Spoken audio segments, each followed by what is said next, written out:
मनोजवं मारुततुल्यवेगं जितेन्द्रियं बुद्धिमतां वरिष्ठं वातात्मजं वानरयूतमुख्यं श्रीरामदूतं शरणं प्रपद्ये। वसुदेवसुतं देवं कंसचाणूरमर्दनं देवकी परमानन्दं कृष्णं वन्दे जगद्गुरुं। गुरुर्ब्रह्मा गुरुर्विष्णुः गुरुर्देवो महेश्वरः गुरुसाक्षात् परब्रह्म तस्मै श्रीगुरवे नमः। महायोगपीठे तते भीमरक्षां वरं पुण्डरीकाय दासो मुनीन्द्रे समाविष्टपुष्टं समानन्दकन्दं ब्रह्मलिङ्गं भजे पाण्डुरङ्गं लोकाभिरामं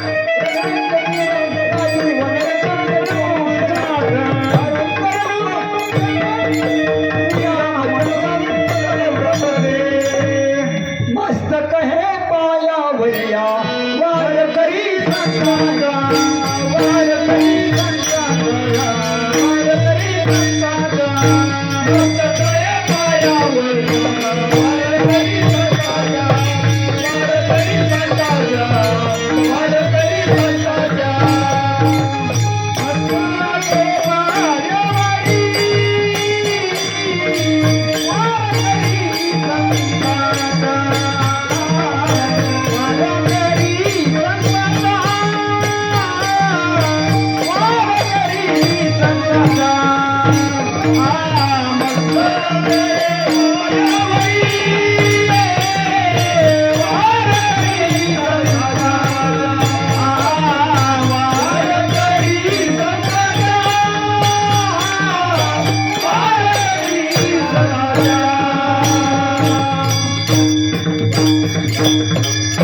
भगवान शिवजींचा आवाज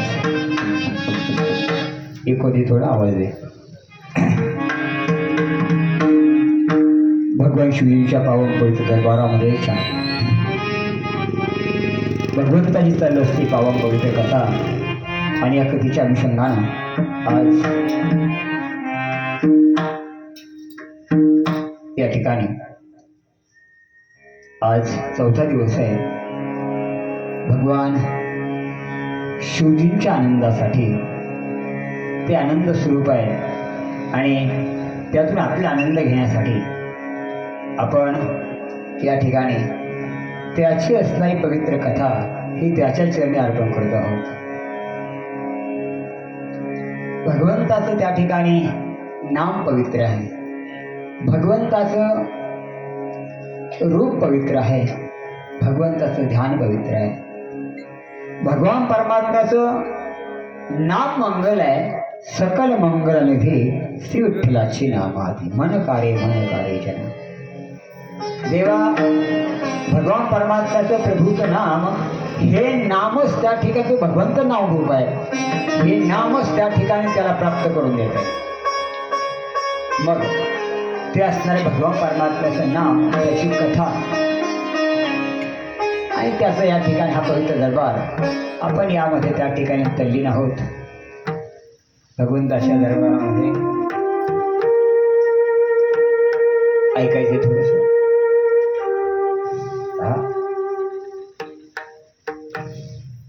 ज्या देवाची कथा आपण ऐकत आहोत ना, ज्या देवाची कथा आपण ऐकत आहोत तो देव हा थोड्याशा सेवेनं त्या ठिकाणी संतुष्ट होणारा देव आहे, हे आपण काल पाहिलं होतं। भगवान शिवजीला खूपच साधना करावी लागते प्राप्त होण्याकरता, असं काही नाही आहे बरं का। कारण त्या देवाला तो भक्तावर त्या ठिकाणी एवढा खुश होतो, एवढा त्या ठिकाणी भक्तासाठी त्या ठिकाणी तो वेडा होतो की एखाद्या भक्तानं सर्दीपुढे थोडी जरी त्या ठिकाणी ते सेवा केली तर तो भगवान परमात्मा त्याला प्राप्त होतो, त्यात इच्छित फळ त्याला देतो।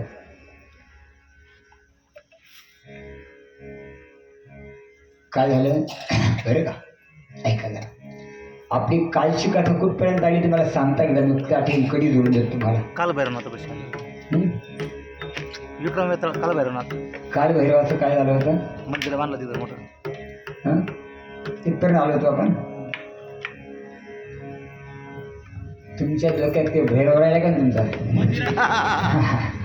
पण त्यापुढे कथा झाली होती ना. थोडी झाली ती सुरुवात झाली ती. त्यापुढे कथा झाली होती आपली, आठवते का? काय झालं? भगवान ब्रह्मदेव आणि विष्णू त्या ठिकाणी सांगितलं, देवा आम्हाला कुठेतरी राहण्यासाठी स्थान द्या. तेव्हा भगवान शिवजीने सांगितलं की त्या ठिकाणी नाही, भगवान ब्रह्मदेव आणि विष्णू म्हणतात, देवा आम्हाला आवडला स्वरूप धारण करा. भगवान शिवजींनी कृष्ण या बसू दे मारून, या मारून बाजूला बस, बाजूला. ऐका, भगवान विष्णू आणि भगवान ब्रह्मदेव त्या ठिकाणी म्हणतो, देवा आम्हाला आवडला स्वरूप धारण करा. भगवान परमात्मा त्या ठिकाणी रूप धारण केल्यावर त्या 33 कोटी देवांना मोह झाला. आणि ते म्हणतात की भगवान परमात्मा आम्हालाही त्या ठिकाणी राहण्याकरता कुठे ठिकाण द्या, आम्हालाही तुमच्यामध्ये सामावून द्या. त्यावेळेस भगवान शिवजींनी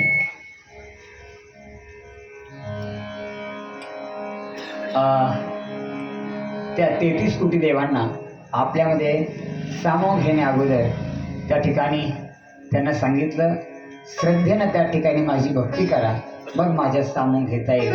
त्यात आम्ही सांगितलं होतं आपल्याला की 33 कोटी देव जे आहेत हे 33 कोटी रोम आहेत आणि द्रौपदीचा प्रत्येक रोम काय म्हणत होता. म्हणत आपण इथपर्यंत आलो होतो काल ना, तिथं कथा आपली थांबली होती. आता ऐका ना, असं असतं पहा.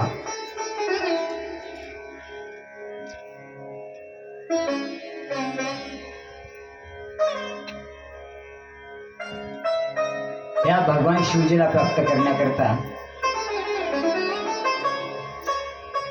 33 कोटी देवांनी भगवान शिवजीमध्ये त्या ठिकाणी प्रवेश केला. भगवान शिवजीने सांगितलं की भगवान शंकरची पिंड आहे ना, या पिंडवरून टप टप टप टप पाणी पडतं. पाणी म्हणजे कोण आहे? भगवान विष्णू आहेत ना, काल सांगितलं होतं ना. पाणी म्हणजे भगवान विष्णू आहे. ज्या ठिकाणी त्या गंगा हाळीमधून, गंगा हाळी म्हणजे काय? गळती, गळती म्हणतो ना आपण, त्याला शब्द काय आहे? गंगा हाळी असा शब्द आहे बरं का. त्या गंगा हाळीमधून त्या ठिकाणी जे पाणी पडतं ते भगवान विष्णू पडतात ना, त्या ठिकाणी 33 कोटी देव वास्तव्य करतात लिंगामध्ये. तसं एकदा 33 कोटी देवांनी ब्रह्मदेवाला त्या ठिकाणी सांगितलं, देवा म्हणे आम्हाला कुठेतरी जागा द्या, कुठेतरी जागा द्या. ब्रह्मदेव चला चला पटकन चला म्हणे. सगळ्यांनी गो मातेच्या उदरामध्ये प्रवेश करा. 33 कोटी देवांना सांगितलं, सगळे जा म्हणे गायीच्या उदरात प्रवेश करा. सगळे देव पट पट पट पट पट पळाले, सगळे गायीच्या उदरामध्ये प्रवेश केला सगळ्या देवांनी. इकडे पाहता तुम्ही, लक्ष द्या माझ्याकडे. 33 कोटी देवांनी गायीच्या उदरामध्ये प्रवेश केला. पण 2 त्या ठिकाणी देव्या मागे राहिल्या. देव्या, कारण त्या लवकर आल्याच नाहीत. देव्या कळतं ना तुम्हाला, त्या उशिरा आल्या जरा. मग बाकीचे देव त्यांच्या पळायला लागले, कोण आल्या कोण कोण आल्या. माझी भाषा शाळेने कळून घ्या.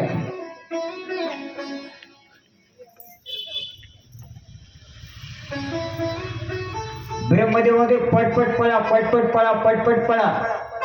पण 2 देवी पाठीमागे राहिल्या. त्यांनी उशीर केला येण्याकरता. सगळ्यांनी आपापल्या जागा स्थापित केल्या गायीच्या उदरामध्ये. 33 कोटी देवांनी आपापल्या जागेचे स्थान निश्चित केली. आज जाऊन बसले. पण 2 देवी त्या ठिकाणी उशिरा आल्या, लेट आल्या. त्याला मेकअप करत होत्या. ते आता काय नवीन सुरू झालं आपल्या गावात.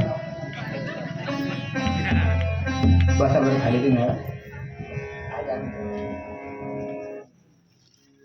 पहिले मेस पार्लर होते, मेस पार्लर फक्त. देव्या थांबल्या तिकडे, तर टाइमपास केला त्यांनी. जाऊ म्हणले नटून तुटून.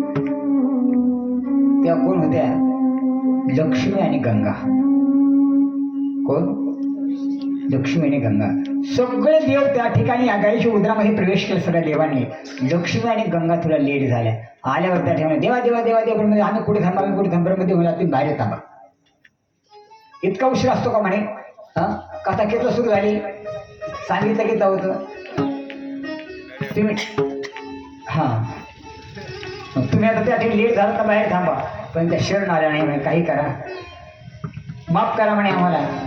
थोडा शृंगार करता करता आम्हाला थोडा शृंगार करता करता वेळ झाला, त्यामुळे आम्हाला यायला लेट झालं. ते एक काम करा म्हणे, आम्ही शरण आलो, आम्हाला कुठेतरी जागा द्या. त्यांनी सांगितलं 2च जागा शिल्लक आहेत, मी जागा जी देईल ना त्या जागेवर तुम्हाला स्थापित व्हावं लागेल. त्यांनी सांगितलं काही हरकत नाही देवा, कोणतीही जागा द्या, पण काही शोधामध्ये जागा द्या. मग त्यांनी सांगितलं, लक्ष्मी मातेला सांगितलं तुम्ही गायीच्या शेणामध्ये थांबायचं, आणि गंगेला सांगितलं तुम्ही गायीच्या गोमूत्रात थांबायचं. गाईचं गावरान गाईचं बोलते बरं, गावरान गाईच्या शेणामध्ये लक्ष्मी आहे आणि गावरान गाईच्या गोमूत्रामध्ये गंगा आहे. पहा बरं, म्हणून सकाळी सकाळी गावरान गाईच्या शेणानं सडा टाकला ना अंगणामध्ये, तर घरामध्ये हां कळलं तुम्हाला कोण येते, लक्ष्मी येते. म्हणून गावरान गाईच्या शेणानं सडा टाकावा दारामध्ये बरं का, आणि मग त्यावर आंघोळी काढावी. हां पुडी फाडून नाही बरं का, कळलं ना तुम्हाला. हां कलर ते सुनीताले हसल्या तिकडं, कारण सकाळी सकाळी त्यांचा कार्यक्रमच पाहत असतो दुकानापुढे. कलरची पोळी फाडली की झालं शेण. हां आता या ग्रंथाकडे या, विणच सोडून द्या. तर गावरान गाईच्या शेणामध्ये कोण आहे, लक्ष्मी माता आहे. म्हणून सगळा गावरान गाई शेणात टाकावा, म्हणजे लक्ष्मी घरामध्ये येते. आणि घरात काही अपवित्र झाल्या ना तर काय शिंपडावं, गोमूत्र. का हो, कारण ती गंगा आहे. हां गंगा काय करते, पवित्र जलामध्ये, त्या गंगेच्या पवित्र जलामध्ये आपण स्नान केलं ना, आपलं पाप ताप धुतलं जातं. आपला देह जो अपवित्र आहे तो पवित्र होतो. आपलं त्या ठिकाणी पाप नष्ट होतं. कुठे हो, पाप नष्ट होतं आपलं कुठे, गंगेमध्ये. गंगेत नष्ट होतं पाप. त्या गंगेत पाप नष्ट होतं ना, ती गंगा म्हणजे गोमूत्र आहे. गंगा म्हणजेच काय, गोमूत्र आहे. नाही नुसतं नाही, नुसत्या गंगेच्या नावानं बरं का महाराज, नुसत्या गंगेच्या नावानं सुद्धा दोष नष्ट होतात. हा गंगेच्या नावानं गंगा जलांतर नष्ट होतातच, पण गंगेच्या नुसतं नाव जरी घेतलं ना तर त्या ठिकाणी दोष नष्ट होतात. गंगा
वाचन गंगा जरी म्हटलं तरी त्या ठिकाणी पाप नष्ट होतं.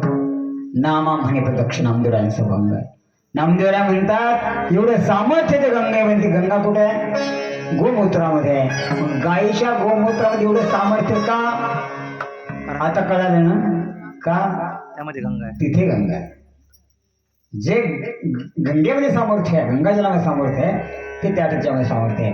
आणखी सांगतो ऐका, भगवान शिवजीला तांब्याभर पाणी घेऊन जाताना तुम्ही तांब्याभर बरं का, फक्त तांब्याभर पाणी घेऊन जा.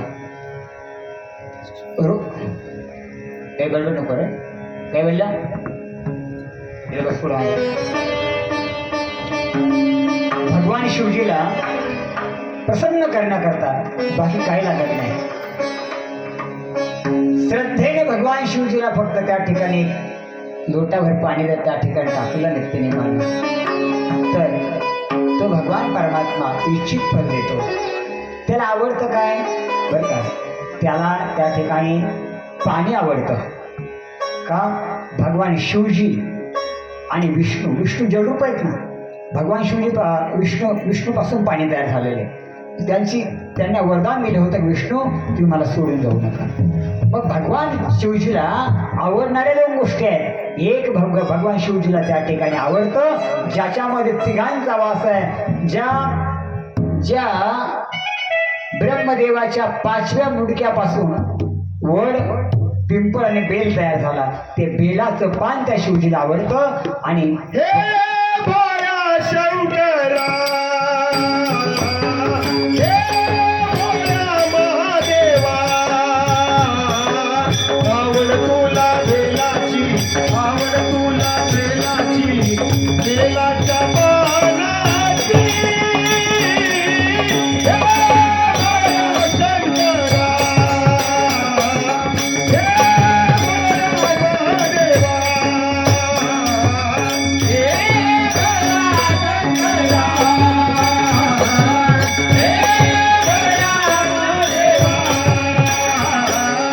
आवडत लागे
भगवान शिवजींना जे आवडतं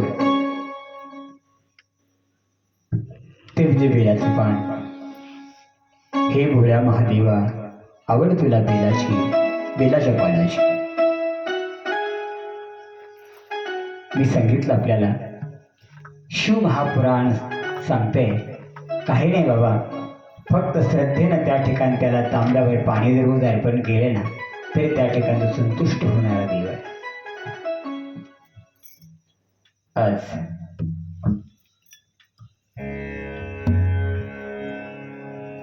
मी सकाळी आलो, दर्शन जेव्हा घेतलं तेव्हा पाहिलं बरीचशी बेलपत्रे भगवान शिवजीला वाढली होती.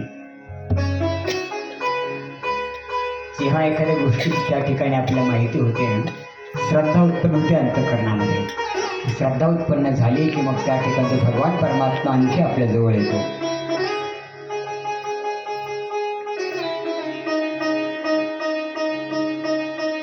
देवाला एकदा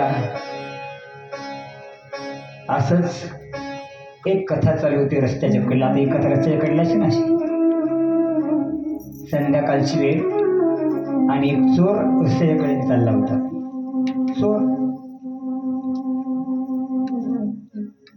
त्याने त्या ठिकाणी पाहिलं की कथा चालू आहे.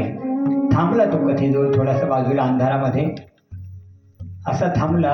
हेतू असा होता त्याचा की त्या ठिकाणी अंधारात थांबलं की मला कोणी पाहणार नाही, पण कोणती माऊली कथा संपल्या उठून जाणार आहे आणि कोणत्या माऊलीच्या गळ्यात काय आहे. आज दुपारी दत्त मंदिरात झाला त्या घोटाळा, एका माऊलीच्या गळ्यातलं गेलाच. आपल्या गावातली माऊली होती, अजून नाही झालं कधी, पण आज झालं मात्र. चला इकडे या, पुढे सावध राहा. त्याच्या लक्षात आलं, त्या ठिकाणी तो पाहत होता, पण कथाकार सांगत होते की भगवान शिवजीला नुसता एक तांब्याभर त्या ठिकाणी पाणी जर अर्पण केलं तर तेवढ्या पाण्याने तो संतुष्ट होतो. हे त्या ठिकाणी कथाकार सांगत होते. हे सांगत असताना त्या ठिकाणी त्या चोरानं ते ऐकलं. तो म्हणला, नुसत्या तांब्याभर पाण्याने संतुष्ट होतील हो, आणि खरं बरं, हे खरं आहे. नुसतं तांब्याभर पाणी तुम्ही त्या ठिकाणी घेऊन चाललात ना, नव्हे एखादी व्यक्ती त्या ठिकाणी अशी चाललेली चांगल्या कामासाठी आणि तांब्या घेऊन भगवान शंकरला एखादा पाणी भरून घेऊन त्या ठिकाणी आला आणि तो अर्पण करण्याकरता त्या व्यक्तीला ती तांब्या भरून घेऊन जाणारी व्यक्ती अशी आडवी गेली तरी शुभ शकू नये.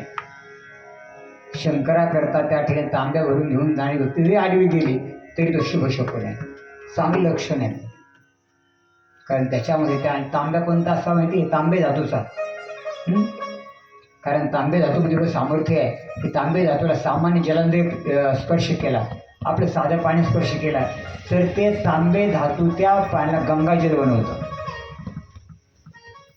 म्हणून देवघरामध्ये देवपूजेला तांबे धातूचा तांब्या असतो. भांडं जे असतील ते कशाला असं तांब्याचं, त्याचं कारण त्याला स्पर्श केला सामान्य जलाने तर त्याचा स्पर्श त्या ठिकाणी सामान्य जलाने स्पर्श झाला की त्या ठिकाणी ते गंगाजल बनलं जातं. असं भगवान शंकरला एखादा भक्त तांब्या भरून घेऊन चालला आणि आपण काही कामाला निघालो असलो ना, समजायचं आपलं काम पक्क झालं. शुभ शकून सांगितलं ग्रंथामध्ये. आपण एखाद्या चांगल्या कामासाठी निघालो, हरणाचा कळप आडवा गेला, समजायचं आपलं काम झालं. समजा आपण एका चांगल्या कामासाठी निघालो, आपल्या मुंगूस आडवं गेलं, असं समोर आडवं गेलं आणि त्यानं तोंड आपल्याकडे दाखवलं, पुढं पळालं, समजायचं आपलं काम झालं. हे ग्रंथामध्ये राम प्रभूनं राम अवतारामध्ये मुंगसाला आशीर्वाद दिलेला आहे. एखादा शुभ कार्यकर्ता निघाला आणि तुझं मुख दर्शन त्याला झालं तर त्याच्या कामात त्या ठिकाणी शुभ लक्षण असेल आणि त्याचं काम खात्रीनं होईल. हा परमात्मा प्रभू रामचंद्राने दिला आशीर्वाद. कुणाला? आपण चांगल्या कामाला निघालो आणि कोकिळेचं कुंजून ऐकायला, जे काही कोकिळा कुहू कुहू कुहू कुहू कुहू कुहू गाते ना, हे आपलं ऐकायला आलं, समजायचं आपलं काम झालं. हे शुभ लक्षण आहे. एखादी गाय त्या वासराला पाजते आणि आपण त्या रस्त्याने चाललो, वासराला त्या ठिकाणी गाय पाजत असताना ते जर आपल्या नजरेस पडलं, समजायचं आपलं काम हे शुभ लक्षण आहे. ऐकावं, शुभ लक्षण आहे. त्यानंतर एखादी कथा चालू आहे आणि ती कथा श्रवणाचे कधी शब्द आपल्या कानावरती पडले, आपण एखाद्या कामासाठी निघालोय, तर समजायचं आपल्या त्या कामामध्ये यश येणार आहे. सांगू पुढं, एका संतांचं दर्शन झालं, साधू दर्शन झालं कामावर जाताना, समजायचं त्या ठिकाणी आपलं काम झालं. पण जर समजा आपण चांगल्या कामाला निघालो आणि मांजर आडवं गेलं,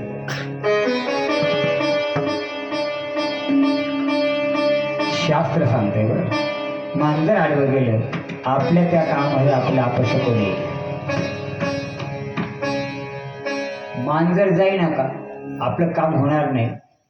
मांजर आडवं जाई नका चांगल्या कामाला निघाल्यावर, पण चांगल्या कामाला निघाल्यावर माणसं आडवी जाऊ नये गाड्या.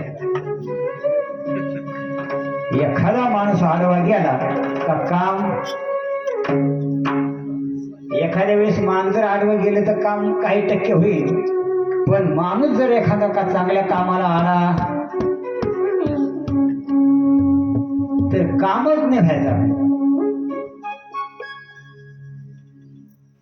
ऐका जरा, तांब्या भरून घेऊन तांब्याभर जल घेऊन भगवान शिवजीकडे त्या एखादा भक्त आला ना, तर त्या ठिकाणी शिवजी त्याला प्रसन्न होता. त्या चोरानं ऐकले, पुढे आपण आलो होतो, कथा सांगते शिवमहापुराण सांगताय, त्या चोरानं ऐकलं आणि तो चोर त्या ठिकाणी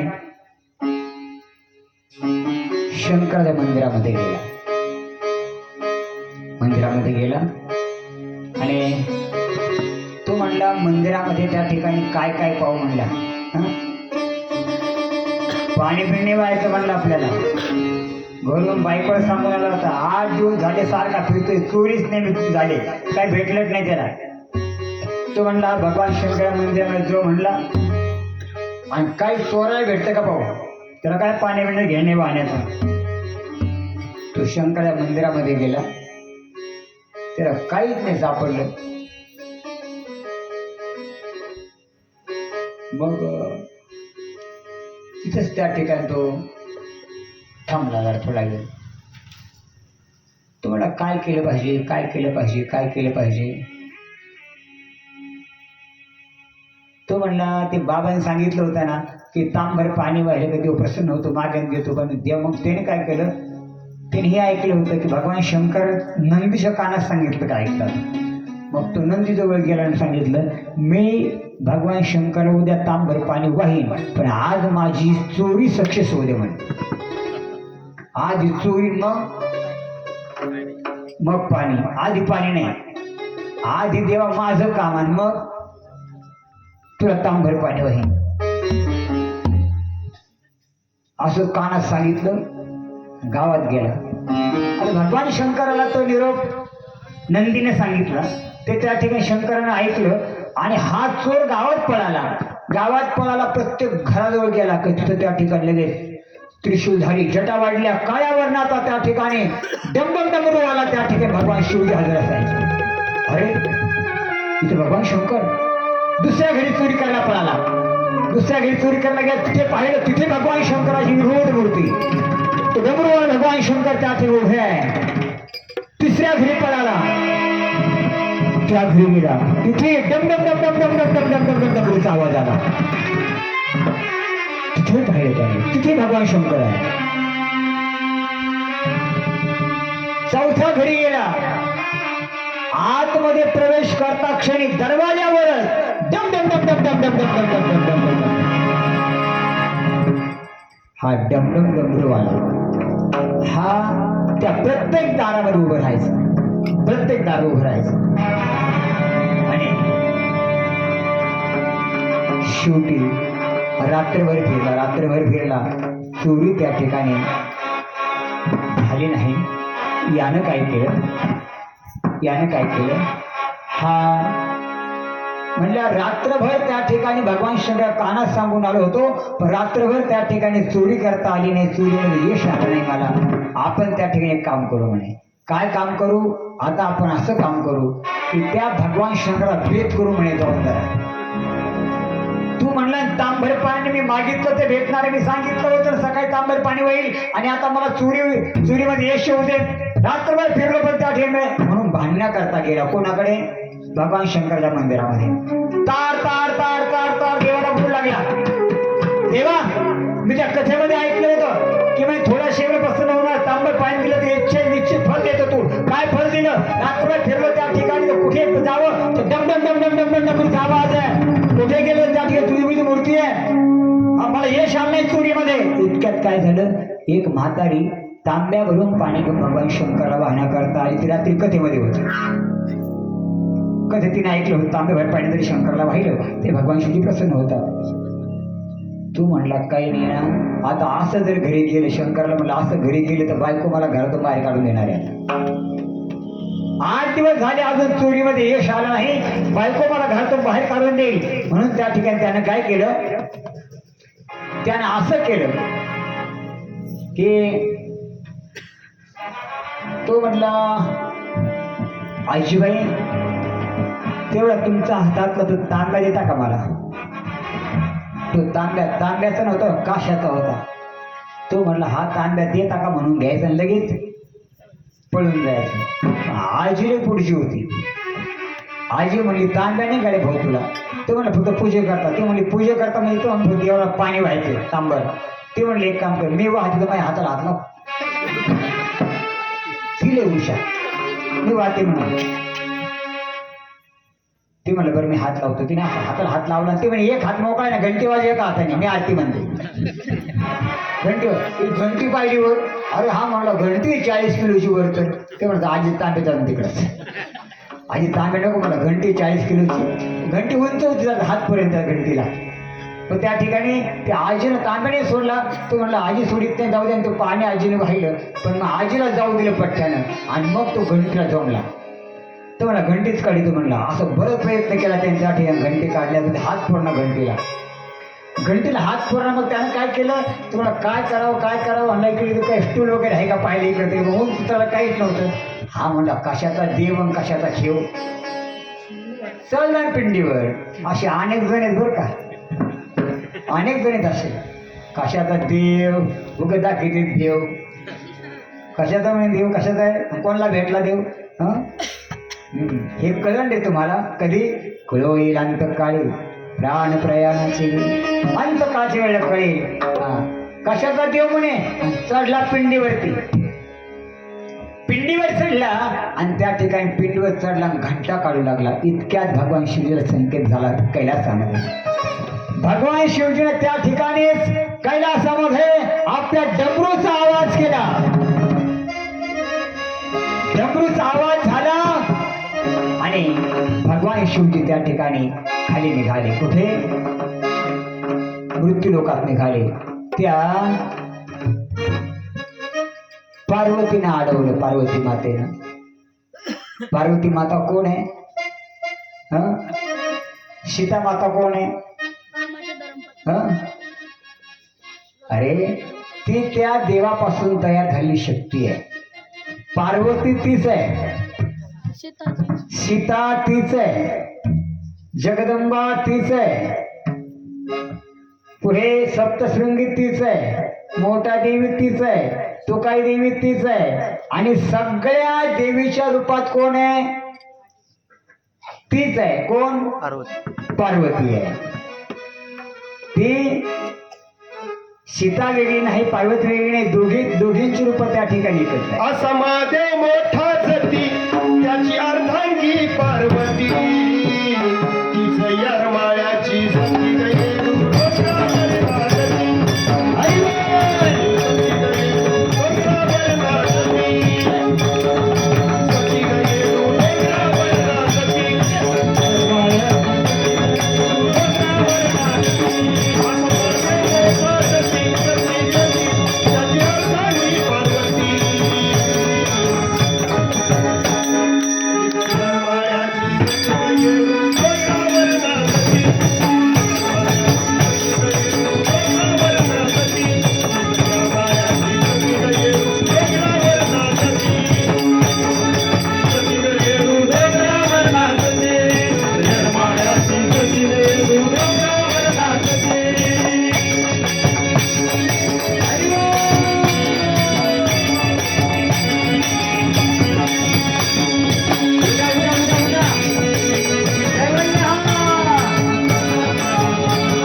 विनंती मी गाण्यामध्ये थांबवलंय. हात जोडतो, पाया पडतो आणि भगवंताच्या कथेमध्ये नाचायला मिळणं हे सुद्धा भाग्य आहे. आपण नको तिथे नाचतो. हा उठा उठा, महिला सगळं उठायचंय का? मी कादंबरी घेणार, उठा, सगळ्या महिला जागी उठा, फक्त उभे राहा. एक मिनिट, उभे राहा, सगळे सगळे सगळे सगळे उभे राहा, फक्त उभे राहा, फक्त हात जोडून उभे राहा. विनंती आपल्याला. मंगली मंगली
काही बसायचं सगळ्यांनी. हात वरती करायचे, दुरात एकदा मस्त. धन्यवाद. हात वर. पार्वती पते.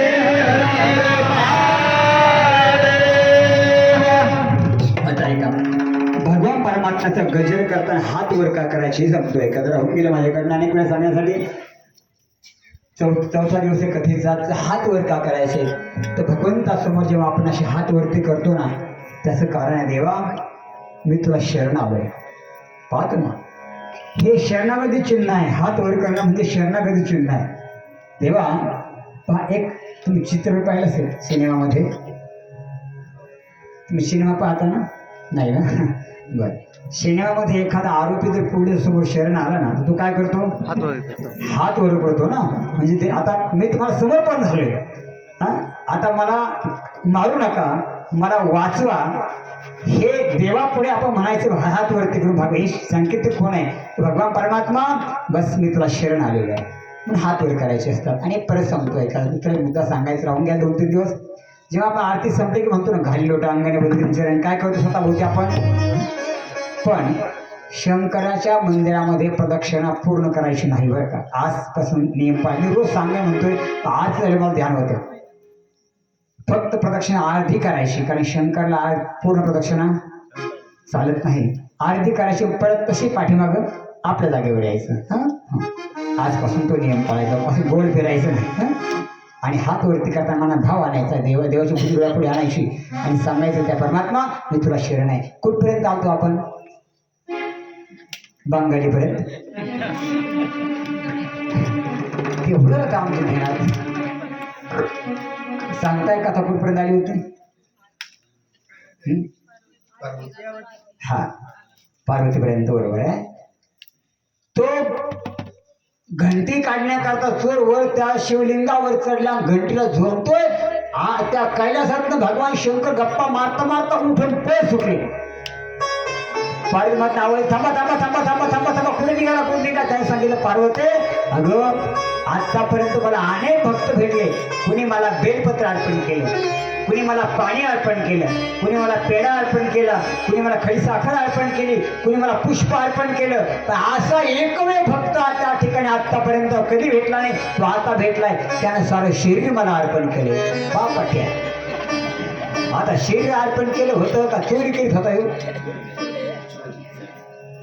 आता पार्वती कथा माता म्हणे, तुम्ही भोळे देव म्हणे, हां तुम्ही भोळे देव आहेत म्हणे, तुम्हाला समजते मी काही नाही काही नाही, तुला नाही कळायचं म्हणे. ते मी त्याला त्या ठिकाणी काही तो वरदान देऊन येतो, तू काहीतरी मागण्याकरता मला समर्पित झालेला आहे म्हणे. ती म्हणे, मग एक काम करा, आता नाही ऐकायचं तुम्हाला माझं, ते एक काम करा, वरदान त्याला द्यायचंयच ना, त्याला वरदान द्यायचंच ना तुम्हाला, तर एक काम करा म्हणे, एकच वरदान द्या त्याला, फक्त पटकन मागे या. वरदान किती द्या म्हणले? दुसरं देऊ नका, तिसरं देऊ नका, चौथं पाचवं काही देऊ नका, फक्त एक वरदान द्या, मागे या. तुम्ही भोळे देत ना, तुम्हाला कळत नाही म्हणे काही. कोण म्हणलं? काय म्हणले? तुम्हाला कळत परत विचारतो, पार्वती काय म्हणते शंकराला, तुम्हाला कळत नाही? समझने वाले को इशारा काफी है. हर घर में कैलाश है और हर घर में पार्वती और शिव जी है. वही बोलते है पार्वती. पार्वती त्या ठिकाणी म्हणते, तुम्हाला कळत नाही, फक्त एकच त्या ठिकाणी वरदान देऊन या. शिवजी म्हणे, बरोबर बरोबर. त्या